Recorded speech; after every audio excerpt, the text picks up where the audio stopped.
What's up, people? Welcome back to Daily Red Devil for all of your latest Manchester United transfer news and talk. I hope everyone is doing well on this Thursday morning. Yeah, Thursday morning. Sometimes lose track of the days here. I hope everyone is doing well. I hope everyone enjoyed the pre-season match yesterday. I did. I thought the youth players did really, really well in that second half. Hats off to them. The youth players honestly look better than the people who played in the first half yesterday. But anyway, we are here for the news. I hope everyone is doing good. Welcome to everybody who is in the chat. We've got loads and loads to get into on this morning's show. You know what it's like being a Manchester United fan. It's just constant news, constant updates. There's so much going on. It's hard to keep on top of it, but we have got a lot to get into on the video this morning. So do drop a like on the video. We are going to be talking about the captain situation. We've had some quotes come out from Erik ten Hag about that one. We're going to be talking about the goalkeeper situation. We've got quite a lot of news coming around Onana. Some positive, some negative. We will, of course, jump into all of that. We're going to be talking about Elanga. It looks like he will be leaving the club, which I think is a positive.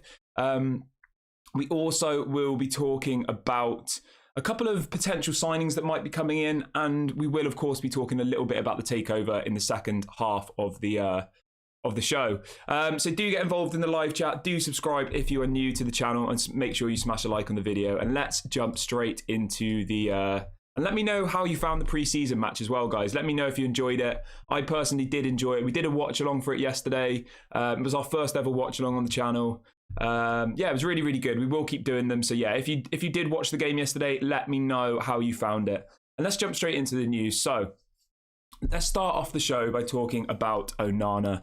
We've got lots and lots of news coming out surrounding Onana, and it does seem that today is decision day. Today is Onana decision day, guys, and we've got a bit of an explanation as to why the deal has taken so long to do. It's coming out from a few different journalists saying that apparently Inter are holding out for £51 million for Onana, but Manchester United have insisted they will not go above £43 million. So as it stands, guys, Inter Milan still want £51 million plus add-ons for Onana. Manchester United are only willing to pay 43. That's what's happening. That's why the deal is not got anywhere. Literally last Friday, I thought we were going to get here we go. We're a week later and still nothing's happened. And the reason for that being is apparently Inter Milan want £51 million guaranteed plus add-ons, and Manchester United are only willing to pay 43. That's what's causing the hold up. Very, very frustrating, but there isn't really too much we can do about it, I guess. It just ultimately... Will Inter Milan, give in, or will they not? It's a game of chess, isn't it, at the end of the day? We've got another story coming out from Damasio saying that if Manchester United do not make an improved offer within 48 hours, Inter Milan will consider keeping Onana at the club. I think that's maybe just a bluff, personally.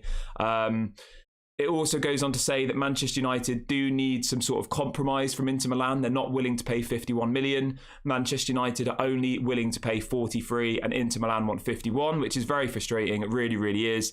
And we've also got a bit of an update from Fabrizio on it. Honestly, guys, there's so many different people. Somebody from the UK is saying that Manchester United are ready to walk away from Onana if Inter Milan can continue to hold them ransom. So much different news coming out about this one, guys. Very, very frustrating. I really, really want to see Onana at Manchester United, and I am just getting sick of waiting, to be completely honest with you. Fabrizio has said the following.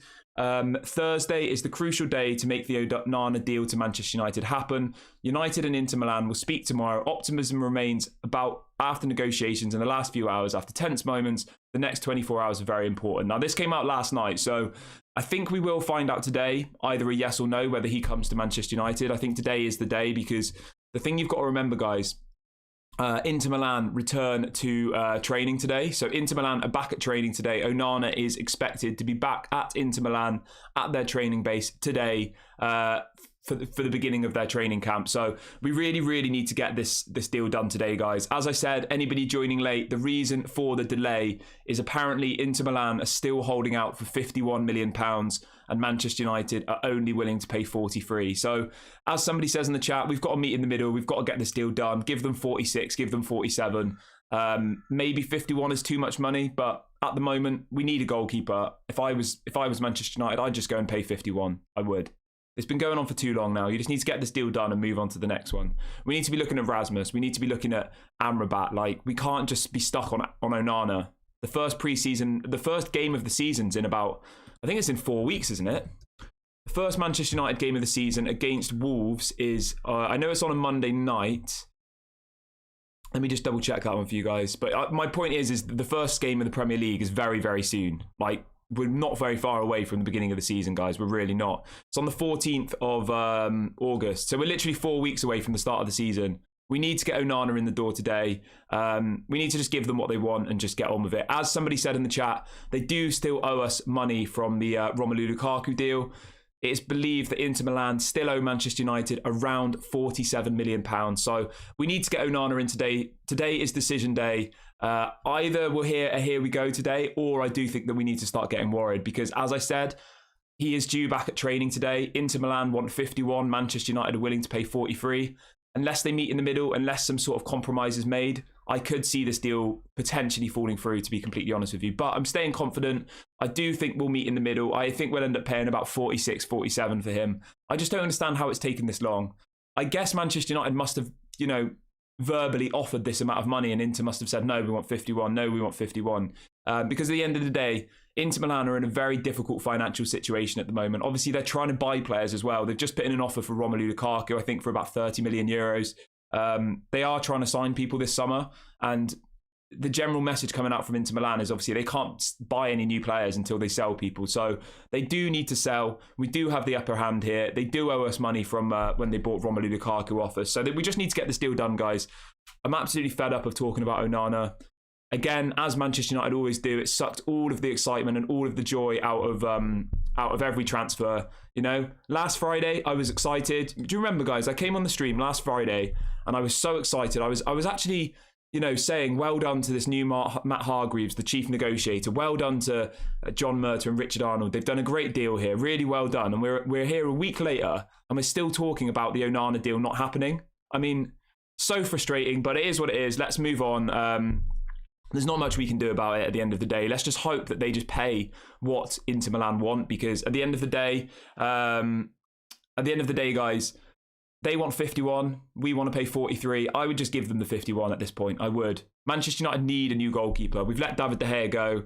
And there is a couple of quotes coming out. All right, guys, take a deep breath on this one. So yesterday, Erik ten Hag was asked about whether Dean Henderson could end up being the number one goalkeeper if a move for Onana doesn't, happen. So this is a direct quote from Erik ten Hag after the game yesterday. Erik ten Hag says, Erik ten Hag is asked whether Dean Henderson could end up being the number one goalkeeper. And he says, yes, of course, I followed him through the whole season. So, I mean, I don't really know what that means, to be completely honest with you. I guess he's not going to throw him under the bus and say, no, he's crap, I don't want him in my team. But yeah, it's very frustrating. It is. Somebody in the Sun today is saying that Manchester United are ready to walk away from the Onana deal if Inter Milan continue to hold them ransom. So I do just think this is a negotiation tactic. Even 50 million for Onana, I think that's a good deal. I do. So let's just hope that they get this deal done today. Let's hope we get the here we go, because as I said, Onana is due back at training today. They need to get this done today. We really, really do. I do not want to see Dean Henderson as the goalkeeper next season. That would literally make my blood boil. Let me know in the live chat, who would you prefer as the goalkeeper, Dean Henderson or David De Gea? I'm going with David De Gea. Obviously, this is hypothetical because David De Gea's left, but I definitely would have preferred to see David De Gea as our goalkeeper than Dean Henderson. But I'm staying positive. I think we'll end up paying about £47 million plus add-ons, I reckon. We apparently want to pay 43. They want 51. We're still unable to find a compromise, but I think 47 will get us over the line. I think it will end up being 47 plus add-ons. But let's wait and see, guys. As Fabrizio said last night, the next 24 hours is absolutely vital to this deal. He said that about 10 p.m. last night. So by the end of the day, if we're still not hearing anything, then I'll start getting worried. But at the moment, I'm staying positive. I think we'll maybe end up paying 47, which I think is still an absolute bargain for a goalkeeper of his quality. When you think how much did Liverpool pay for Alisson? Was he 100 million? So Liverpool paid 67 million for Alisson, guys. So I mean, if we pay 50 for Onana, I think that's a good deal. I would say that Alisson's obviously better at this point, but when they both were brought in, so like when they bought Alisson originally, Liverpool, I would say he's as good as Onana is now, Obviously he's an absolute monster. But yeah, so I think if we get him for 51 even, I'd be happy with that. But let me know in the live chat and in the comment section, what is the absolute maximum amount of money you'd be willing to spend on Onana this summer? How much is your absolute limit? How much would you not be willing to go over? To be honest, I even think 51 is fair. I do. I don't think it's that much. So, yeah. I'm feeling positive. I do not want to see Dean Henderson at the club. I really do not. Yeah, let's just hope that Onana gets announced today and we can move on from this story, because at the end of the day, guys, I want to talk about other things, and it is kind of frustrating. Somebody in the Dean says, I'd take keeper Kovar over Henderson. Yeah, if anybody watched the pre-season match yesterday, the goalkeeper who was on in the second half, I believe his name is Matej Kovar. He's from Czech Republic. He's very young. I like the look of him as well. I would.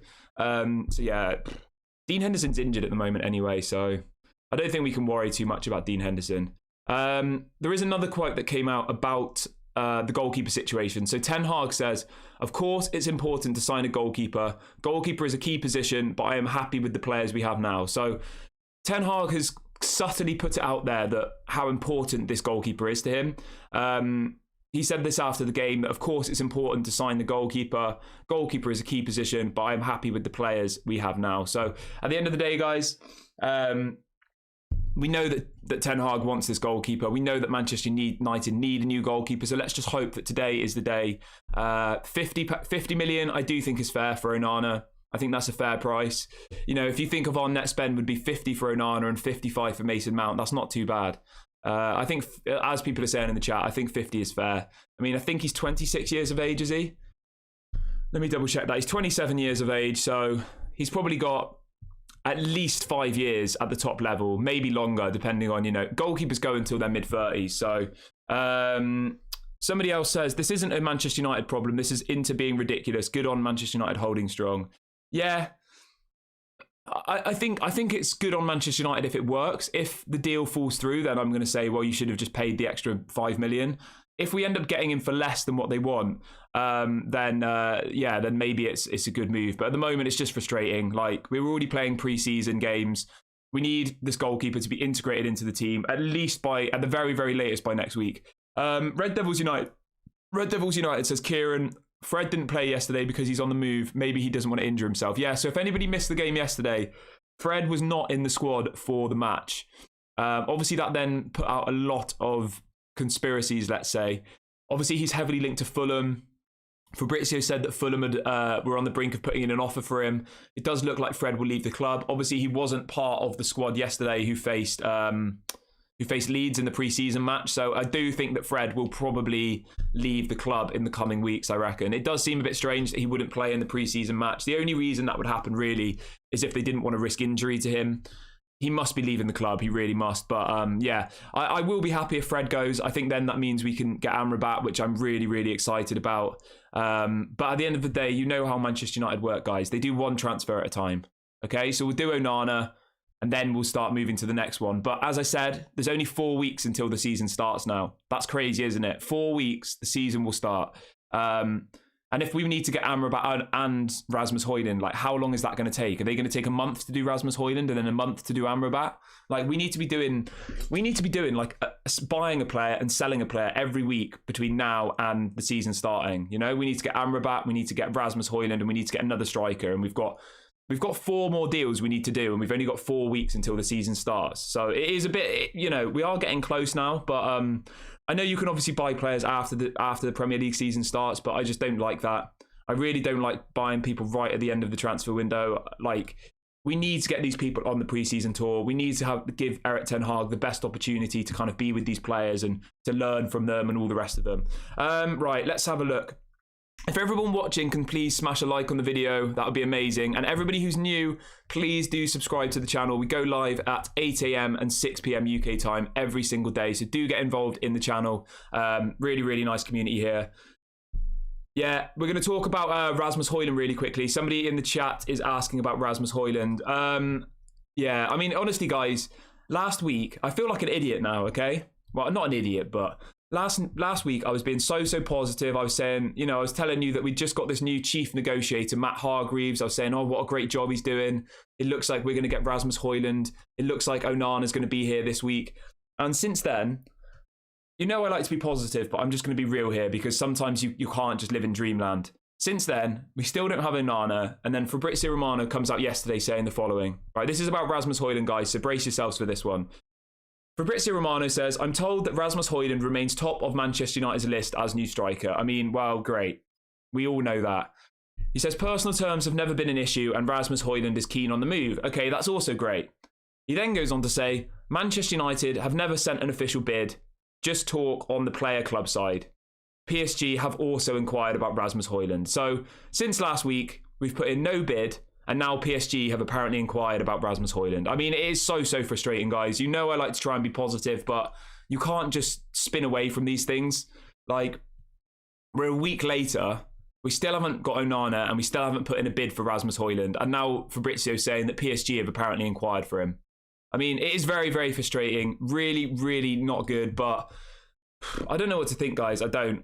Because we need two strikers. We do. We need two strikers very quickly, because we're going to really struggle otherwise. We really are. So let's just hope that they do know what they're doing, because it doesn't seem like they are at the moment. Yeah, somebody's saying that Onana is training with the Inter Milan team. Yeah, as I said, guys, Inter Milan go back to training today, and he hasn't handed in a transfer request or anything. He is back in training.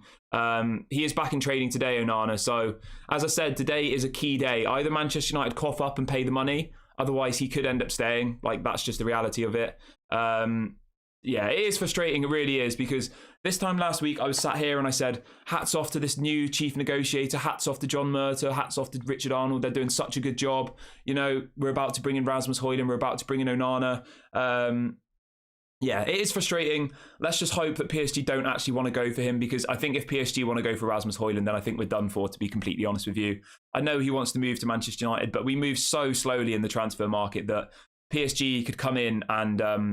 by the way, I'm saying that PSG are after Rasmus Hojlund, not Onana, for anybody asking in the chat. Fabrizio saying that PSG have inquired about Rasmus Hojlund, and as it stands, Manchester United have still not put in a bid for Rasmus Hojlund, which is crazy. I mean, why? Why have they not put in a bid?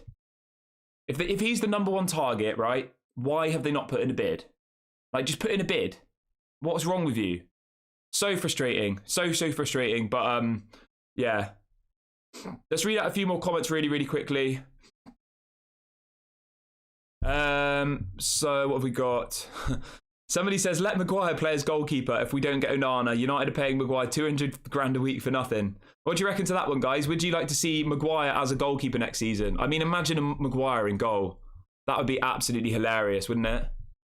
Absolutely hilarious. I mean, at the end of the day, guys, I'm going to try and be a little bit positive here. If we don't get Rasmus Hojlund, there are other players available. There's people like Gonçalo Ramos. There's people like Kolo Muani. People like Taremi from Porto. There are plenty of other people available. So we've got to stay positive, but it is frustrating when Fabrizio comes out saying that Manchester United's number one target is Rasmus Hojlund, but they haven't put in a bid, and now PSG have inquired. It's just like, when you add all of that into one sentence, it's like, he's your number one target. Why have you not put in a bid? And then another team have now come in asking about him. It's like, you can do more than one deal at once, you know? You can buy more than one player at one time. Like, just get on with it. But anyway, that's enough of my ranting for this morning. Yeah, as somebody says in the chat, when David De Gea announced he was leaving, Inter had power in negotiations. Yeah, I honestly thought, guys, that with the Onana situation, that we were being really quiet about... we were being really quiet about De Gea leaving, so it gave us a bit of a negotiation tactic. But now that David De Gea's left, officially, Inter Milan can say, well, give us 51 million. And if not, then we've got Dean Henderson as the goalkeeper. So Inter Milan have got us in a difficult position. And what you guys have to remember is, we're only in July. The transfer window ends in August. So Inter Milan could just say, well, the 6-7 weeks of the transfer window, we'll just keep him, and then you'll end up paying 51 million anyway. Because as soon as you look at Manchester United's track record, yeah, we always end up paying what the other clubs want. We've got 6 weeks left until the transfer window ends. Why would Inter Milan drop the fee now? You know?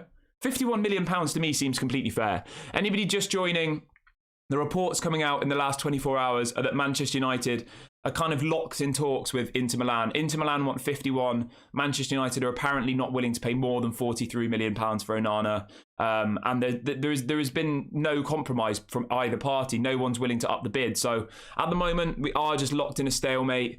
And today is apparently a very big day for it because he does return to training. So today is decision day. We need to get this over the line because I do not want to see Dean Henderson as our goalkeeper next season. Let me know in the live chat, guys. Would you have Dean Henderson as the goalkeeper next season? I wouldn't. I do not want to see Dean Henderson at Manchester United. I do not. I really, really do not. But do let me know in the live chat how you're feeling about this one. We really, really need a striker. I mean, I honestly would give that Kovar guy a chance. I would, if it was a case between him and Dean Henderson. I'd sell Dean Henderson for 30 million, give that Kovar guy a chance for one season, and then just invest that money in a striker because we need a striker so badly. Like, I know a goalkeeper is important, but we really need a world-class striker. We really, really do. And if we miss out on Rasmus Hojlund, fine. I'll be frustrated that Eric Ten Hag didn't get his #1 target, but there are other options out there, okay? If we don't get Rasmus Hojlund, there are other people available. He's not the only one that, could do the job, in my opinion. Yeah, as Jim says in the chat, the only issue if we don't get Rasmus Hojlund is all the other strikers are going to cost more money, Gonzalo Ramos will probably be 60, 70 million. Kolo Muani, 60, 70 million. I mean, even people like Jonathan David, who I wouldn't even want at Manchester United, are probably going to cost you 60, 70 million. So, yeah, we do need to get this deal done. We need to get him over the line. Although I do like if this Kovar guy gets a chance, I wouldn't be completely against it. I wouldn't. At this point, we've just got to make the best of what we do. Welcome to everybody joining in the last few minutes. I hope everyone is doing well on this Thursday morning. Please do smash a like on the video if you haven't already, guys. Let's see how quickly we can hit our target for this video. And please do subscribe if you're new. Everyone is welcome here. We're on the road to 4,000 subscribers. So let's see if we can hit that by the end of the video. That would be a massive achievement. So please do subscribe and please do hit the notification bell. As soon as we get the here we go on Onana, of course, we will go live. As it stands, guys, Manchester United and Inter Milan are currently locked in a stalemate. Inter want 51, Manchester United want 43. Very frustrating, but let's just hope we get this deal done over today. As somebody says in the chat, Mason Mount did take 6 weeks to do, so it's hardly surprising that this deal has taken this long. So let's move on to another story, and we'll come back to this one in a bit if anybody else has any questions about it. So we have a story about Anthony Elanga.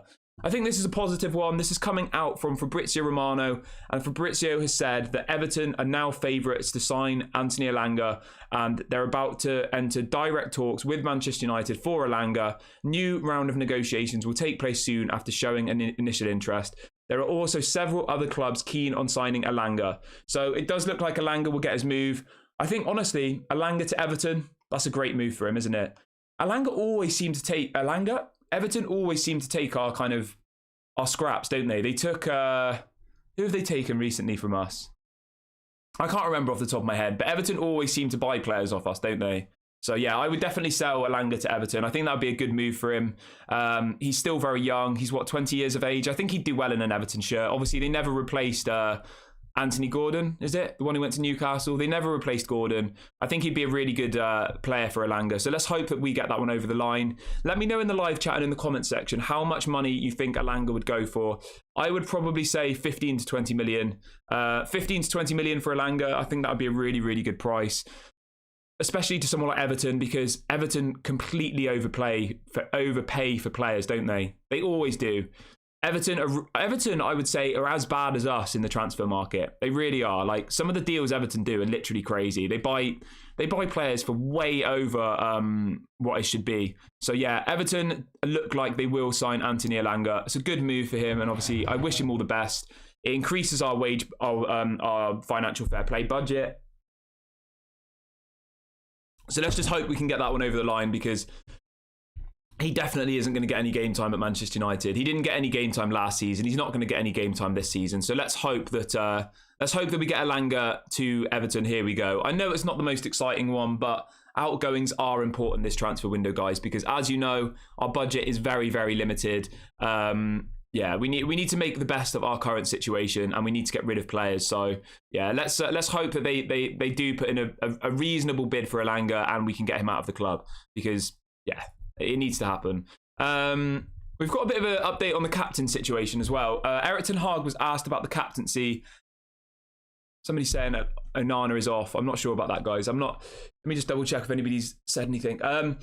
So we've got an update on the captain situation. So Erik ten Hag was asked who the next captain of Manchester United will be and how the decision will be made. So Erik ten Hag has said the following. He said, "I will make the decision myself. No, I don't let the dressing room vote. It is up to me." So I know sometimes they do ask the dressing room for an opinion, but Erik ten Hag has ultimately said that he will make the decision on the captaincy. We do expect it to be Bruno Fernandes.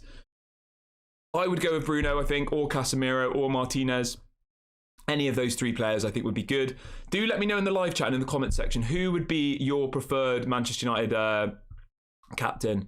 I'm going with Bruno Fernandes and Casemiro as the vice captain. That would be my choice. I think that would be really, really solid.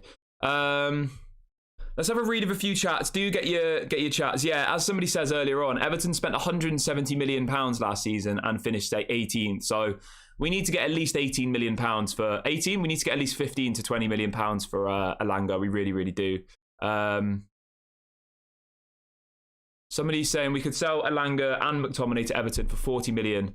In relation to McTominay, guys, we did have a story coming out yesterday saying that that West Ham are still interested in McTominay and will look to, further that interest once the Declan Rice to Arsenal deal has gone through. That deal still has not been confirmed yet, which is pretty crazy. Declan Rice is still not an Arsenal player.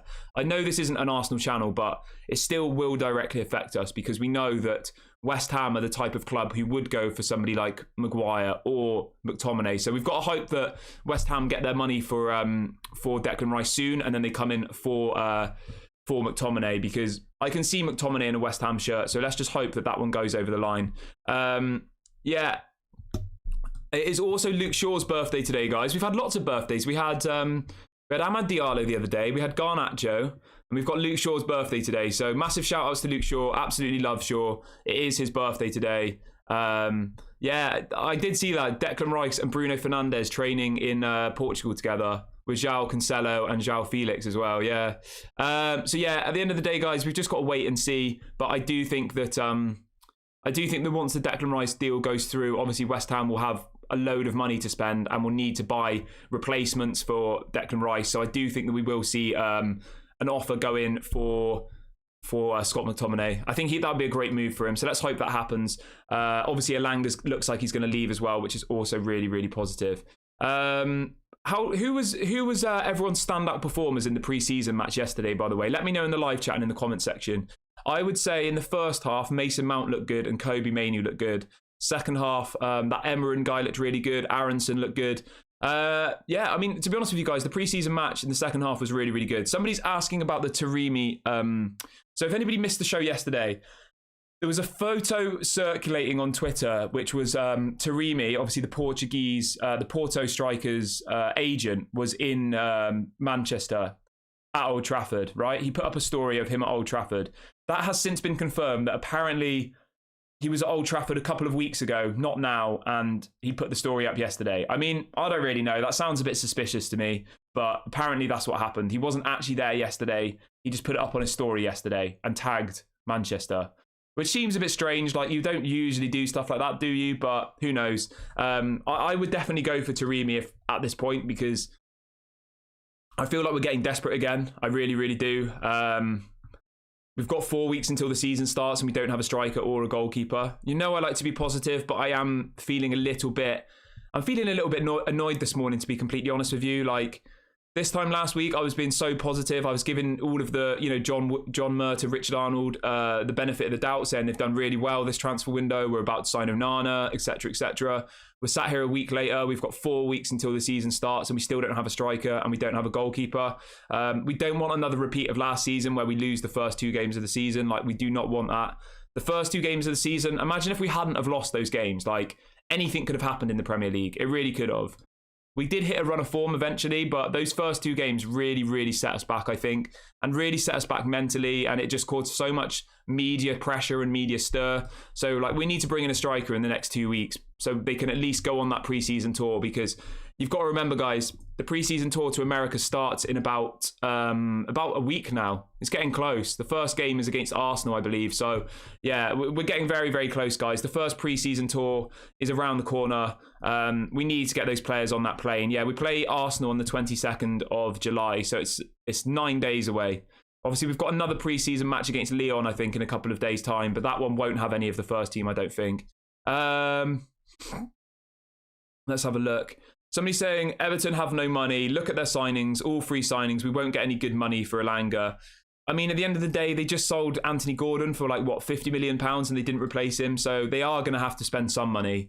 Their owners, hats off to them, have invested so much money in Everton. I think they've spent about £500 million in the last kind of few years. Somebody's saying, did you see Sancho as a false nine yesterday? Yeah, so if anybody missed the game, Sancho played as a false nine in the first half. Now, you know, I always try and back Sancho. I say I reckon he's going to come good. We should give him time. But Sancho was very, very average yesterday, let's say. He did not look very good in my opinion, in the false nine position. He really didn't.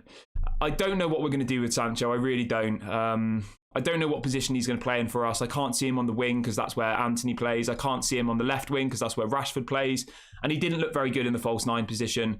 Honestly, the youth players who came on in the second half, Emerin and Hugo, they looked better than Sancho yesterday. Honestly, they did. They both looked more hungry. They looked more alert. They looked more exciting. So, yeah, Sancho yesterday, he wasn't great at all, to be completely honest with you. But let's just wait and see. Hopefully we can get something out of him because, he wasn't good. He really wasn't.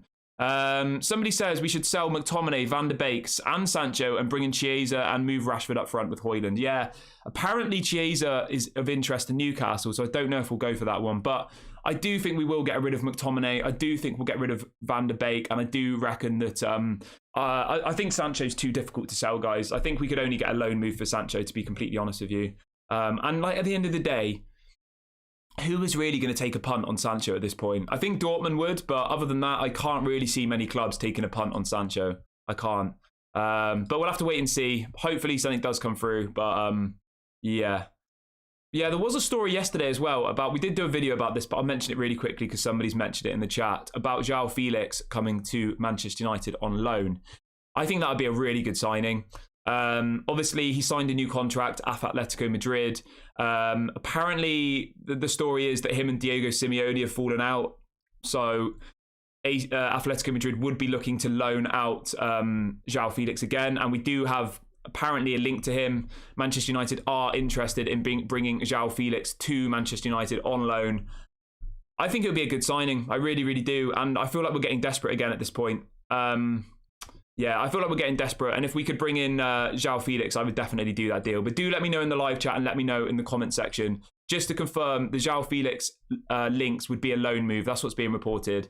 It wouldn't be it wouldn't be a permanent move. That's what's being reported. If everyone could smash a like on the video, guys, that'd be really, really appreciated. Really helps to get more people into the chat and more people into the community. So, yeah, as somebody says in the chat, imagine João Felix and Hojlund up front. That would be quality. That'd be really, really good.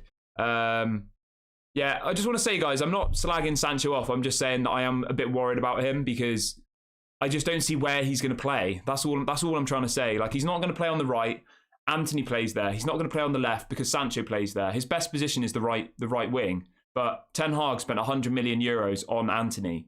Anthony has to start. He does. Like, that's a given. Anthony has to start every single match, in my opinion.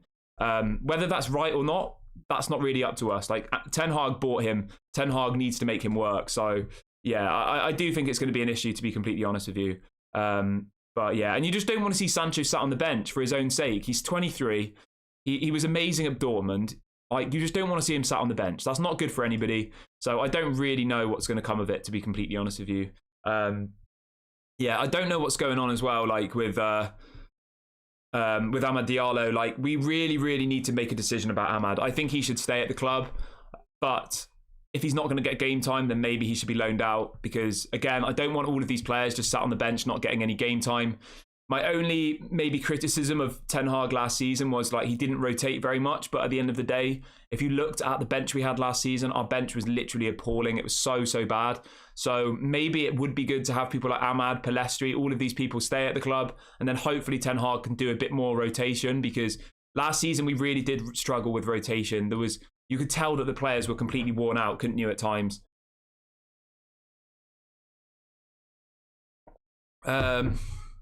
So Jeff the Red says, in my opinion, Sancho can only play at an elite level in the Prem in the 10 position. I can't see him dislodging Bruno. But has Sancho ever played in the number 10? I always thought he was a right winger. He has played in the cam position before, and I didn't think he was that good, to be completely honest with you. Sancho's best position is on the right wing. That's where he played for Dortmund. Yeah, and as David says, Diallo is in front of Sancho, in my opinion. I would agree. I honestly would say at this point, Diallo deserves more of a chance than Jadon Sancho. He's been here for 2 years.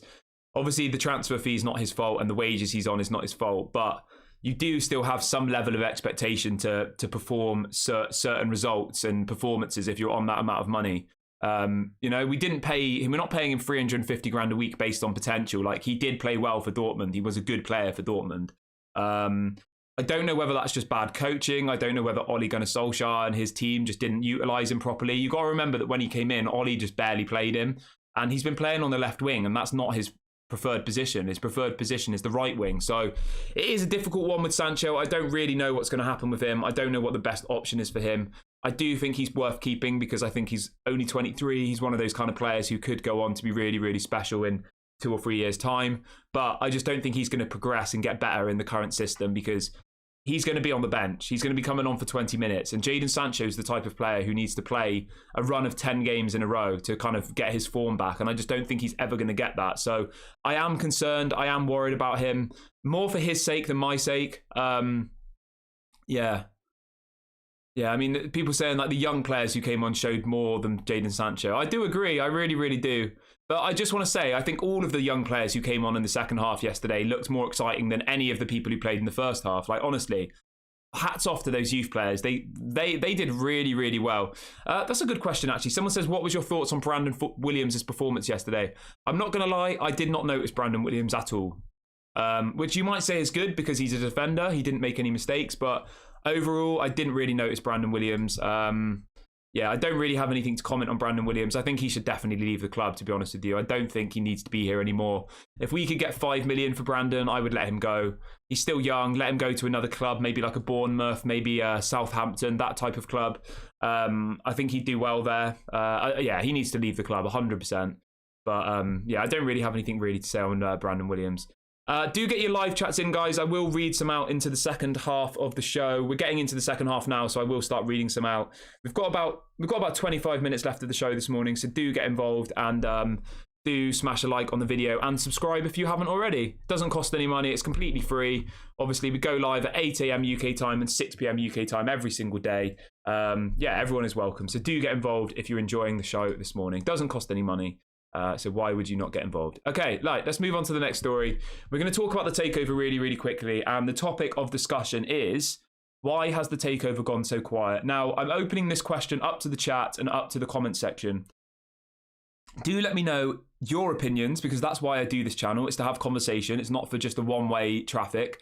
I want to hear your opinions on why the takeover has gone quiet. I'll give mine in a minute, but do let me know in the live chat and do let me know in the comment section.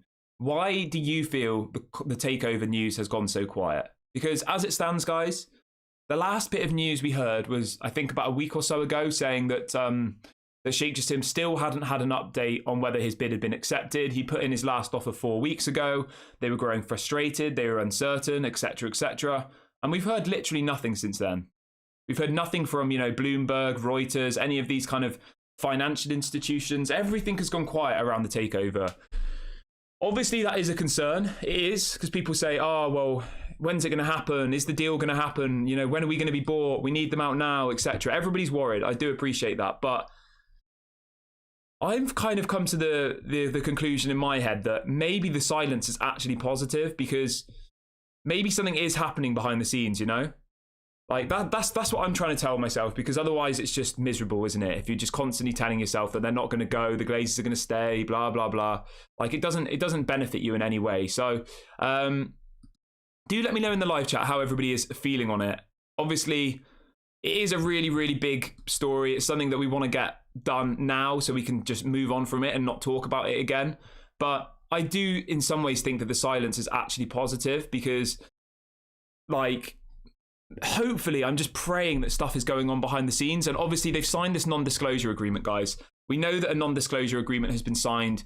We know that they can't leak out information at this point. So if they are kind of entering final negotiation stages, they can't put that out publicly. Like, they will break their NDA, and that is obviously then you can be sued. So I do think the silence is actually maybe a positive, because we've had so much like stories coming out that are just people fishing, really, isn't it? You know, and when I say fishing, I mean they're just kind of making up things, let's say, or loosely getting information. You know, you get Rio Ferdinand saying that something's going to happen tomorrow or something's going to happen next week, and then a month passes and nothing happens. You know, it's all just like gossip at this stage, isn't it?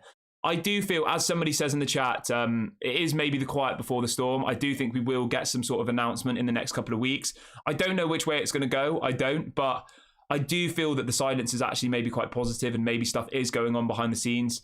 Somebody says probably there's something happening behind the scenes. Was the same for Newcastle when they got bought. It was quiet. Yeah, I do remember with the Newcastle situation, all of the Newcastle fans were saying, oh, he's going to stay. What's going on? What's happening? And then eventually they did get sold. So it's one that we've just got to keep an eye on. But yeah, I just wanted to open this up to the chat and to the comment section to let me know where you feel we're at the moment and what you think about the silence. Like, are you worried about it? You know, etc., etc. Or are you feeling okay about it? I mean, at the moment, I'm feeling all right. I'm not losing sleep over it, to be completely honest with you. I'm feeling quite relaxed. Yeah. I just want to get these players in at the moment. I'm more focused on Rasmus Hojlund, on Onana, on a second striker, on Amrabat. Like, that's what we need to do at the moment. And you've got to remember that it's two completely different teams. Like, the people who are buying the players won't be dealing with the sale of the club. The sale of the club is being managed by the Rain Group, okay? So that's their job.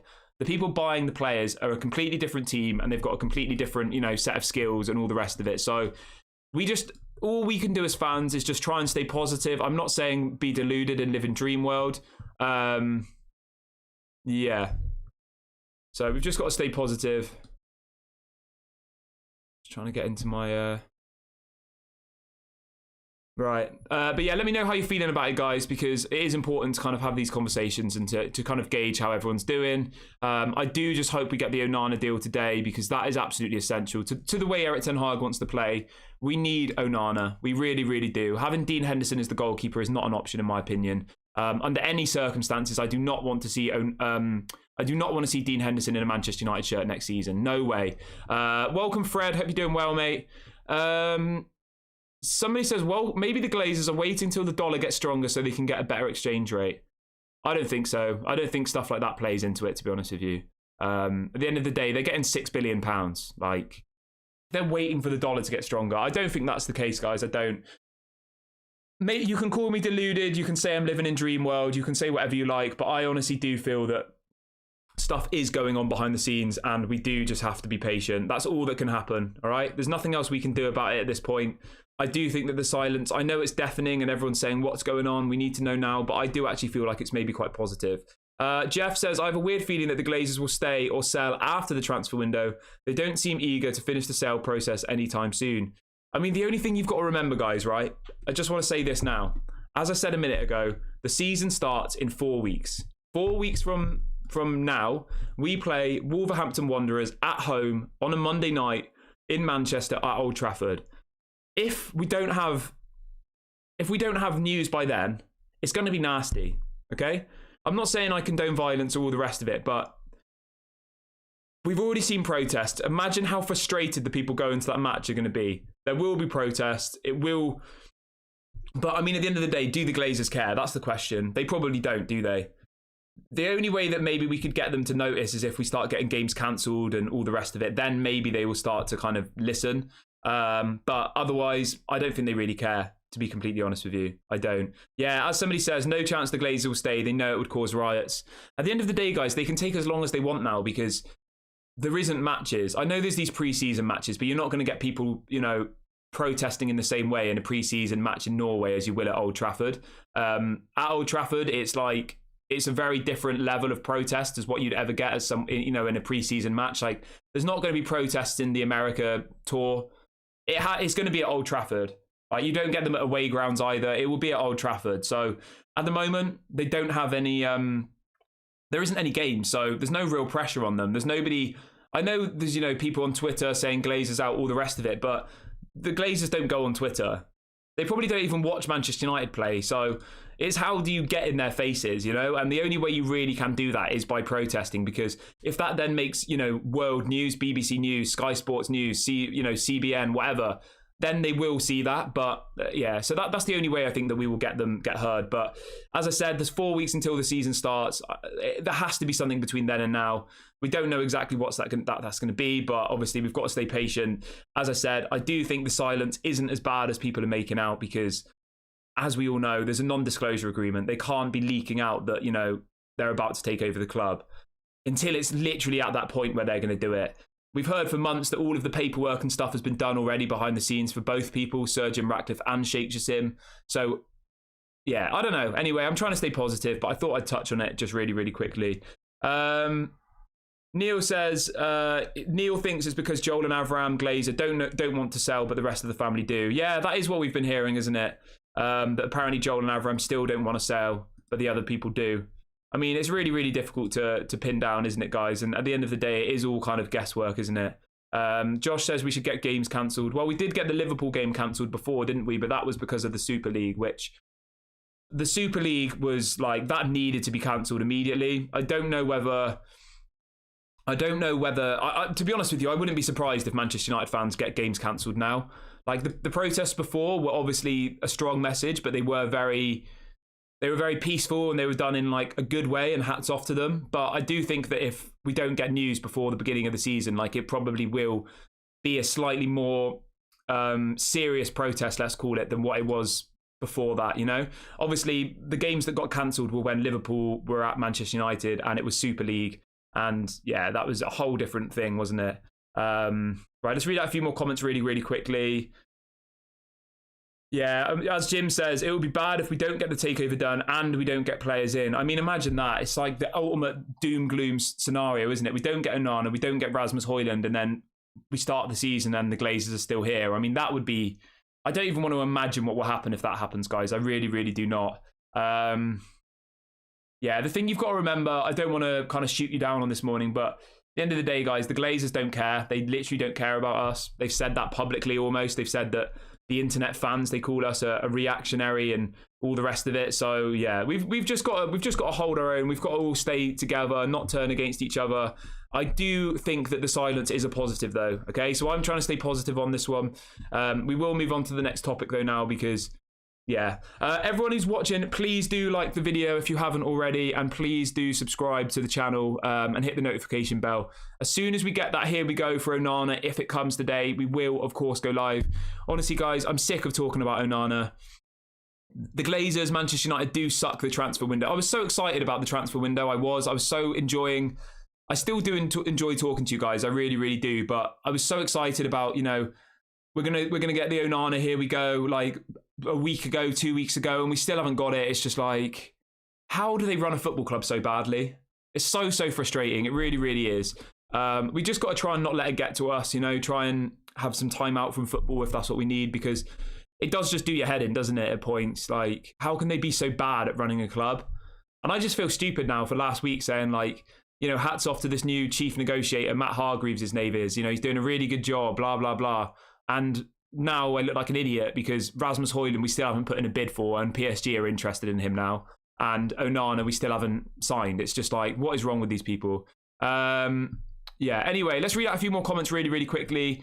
Richie says, Henderson and Donny can't have medicals because of injuries, so can't get sold until fit. Yeah, that is correct. So the issue with Henderson and Donny van der Beek, they're both still injured. Obviously, you can't pass a medical if you are injured. So yeah, they won't be sold until they're back to full fitness. I think it was reported they'll be back in about 2 or 3 weeks' time, Donny and Henderson. So we'll have to wait around 2 or 3 weeks to see Donny and Henderson leave the club, guys. But as Manchester United have said, there is a possibility that if we don't get Onana, that Dean Henderson will be the number one, which is the ultimate doom situation for me. I do not want to see Dean Henderson as the number one goalkeeper. I don't. I just don't. There's something about him which I just don't like. He's just his presence, the way he speaks to the press. That interview he did with Sport. It's just not the type of person. You don't need people at Manchester United with egos. You had Cristiano Ronaldo, the greatest footballer of my generation, of my lifetime. I love Cristiano Ronaldo, but his ego completely suffocated the rest of the squad. And you can kind of respect that because he is the greatest footballer, Ronaldo. But when you have someone like Dean Henderson who thinks he's better than he is, like, you do not need people like that at Manchester United, in my opinion. You really do not. So yeah, we'll have to keep an eye on that one. As somebody said in the chat, Dean Henderson and Donny van der Beek are currently injured, so we will have to wait a little bit before they leave the club. But it does look like Elanga will move to Everton, so that'll be the first person out the door. Fred is obviously linked heavily to Fulham. He didn't play in the pre-season match yesterday. He wasn't even on the bench, which obviously has caused suspicion, let's say. People saying, well, they probably didn't play him because they didn't want him to get injured if he's going to get a move. So, yeah, I do think Fred will go very soon. I do think Elanga will go very soon. So those will probably be the first two outgoings of the season, guys. So, yeah, we'll have to keep an eye on that one. We'll have to see when we get the final news on those two signings. I'm going to read out a few more chats now, guys. So do get your chats in, and then we will circle back. Yeah, so Jeff says, Henderson gives me Maguire vibes. I have nothing to prove, etc. Yeah, 100%. 100%. Maguire and Henderson seem very, very similar in their character. They're very confident in themselves, which is fine. They're professional footballers. They play for Manchester United. You know, I guess that's a massive thing. But yeah, Henderson thinks he's way better than he is. He really, really does. And we just don't need people like that. Somebody saying, is the move for Elanga permanent? Yes, it does look like it would be a permanent move for Elanga. Fabrizio Romano is reporting that Everton are in talks with Manchester United over Elanga, but he also goes on to say that there are other clubs also interested in Elanga as well. So yeah, hopefully Elanga goes in the kind of next week or so. That'll be one person out the door. Did anybody see the photo of Elanga? He's training with Mason Greenwood at the moment. I know some of you in the chat like Mason Greenwood, but apparently Elanga and Mason Greenwood are training together. Obviously not at Carrington, this is privately, but there was a picture of Elanga and Mason Greenwood training together somewhere in Manchester, I believe. They said it was in Dubai, but it definitely wasn't in Dubai. Like, if you look at the pictures, it wasn't in Dubai. Right, let's read out a few more chats really, really quickly.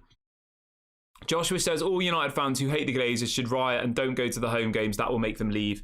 To be honest with you, Joshua, I don't think it would. I'm not trying to be negative here, but the Glazers don't care. Like, I honestly don't know what you could do to make them leave. I really do not, because, like, the way you've got to look at it, guys, is the Glazers haven't invested any money in Manchester United of their own money. So even if you boycott matches, you're not actually taking their, it's not like they've invested £1 billion in Manchester United. And if we stop going to games, if we do this, if we do that, then they're going to lose their £1 billion investment. They haven't invested anything. So they're going to make, like, I think they bought the club for what, like £400 million, and they're going to sell it for £6 million. Like, it's gone up by what, 20 times in value. So I just feel a little bit deflated on the whole, like, let's stop buying shirts, let's not do this, let's not do that. Like, obviously that's great, and like, it's better than doing nothing, but I just don't think it's going to make any difference, to be completely honest with you. Like, they clearly don't care. Yeah, people saying you must stop buying tickets, but I don't know. I think if people want to go to games, I think that it's easy for us to say, like, don't buy tickets, but I just think that maybe that's yeah, I honestly just don't think it will make any difference. I'm sorry to be negative, but yeah, not buying shirts, not buying going to the games. Like, Manchester United will keep selling out the stadium over and over again, even if all of the season ticket holders get rid of their season ticket. Yeah, there'll be probably 5 people for each of those season ticket waiting. There's a waiting list of probably hundreds of thousands of people for these season tickets. So even if everybody cancels their season tickets, then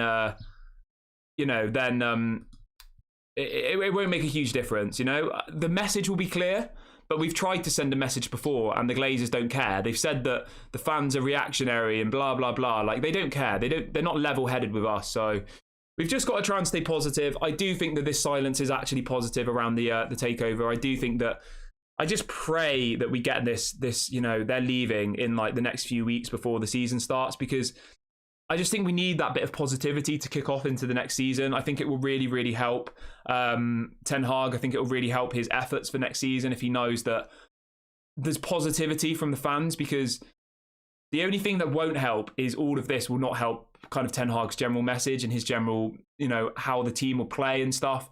When there's this cloud of negativity from the fans over the takeover, like, it really doesn't help.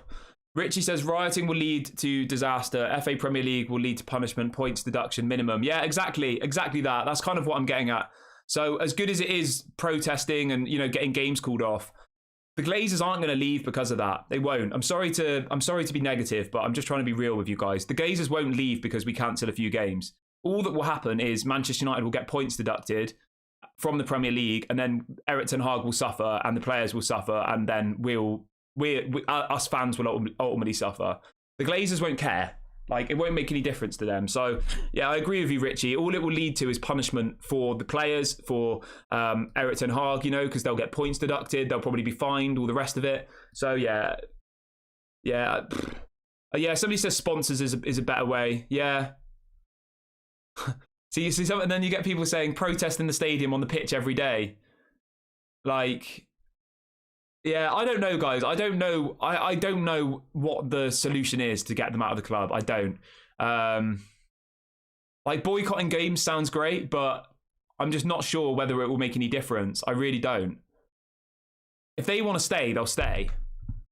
They'll probably buy a few shiny signings. They'll take out a massive loan or something and buy Harry Kane and buy someone else and hope that it will shut people up. So Fred says, do you think all the boycotts was worth it if the Glazers get 6 billion? I'm not sure what you mean there, to be completely honest with you. At the end of the day, the black and white of it is either they want to sell or they don't. And I honestly don't think that us boycotting games will... obviously, it sends a message, which is really, really important. But I don't think if you boycott a game, they will just sell. Because we've done that before. We've protested and all the rest of it, and they don't care. So, yeah. They're frustrating everybody. So anyway, let's move on to the next topic. We've got 5 minutes left of the show, guys, so do smash a like on the video if you haven't already. There's only 5 minutes left. We will, of course, be back at 6 p.m. UK time. And if anything breaks between now and 6 p.m, of course, we will go live. So do make sure you've you've subscribed and hit the notification bell. Yeah, let's do a quick roundup of what we've talked about on today's show then, guys, just for all the people who joined late. So in relation to Onana, apparently the next 24 hours are the key. This is what Fabrizio Romano said last night. Inter Milan want £51 million still. Manchester United are only willing to pay 43. There needs to be some compromise. We need to meet in the middle. That hasn't happened yet, but today is the key day. Inter Milan start training again today. Onana will be back at training. Today. So yeah, today is the big day. We've got to hope that they get this deal over the line. We really, really do.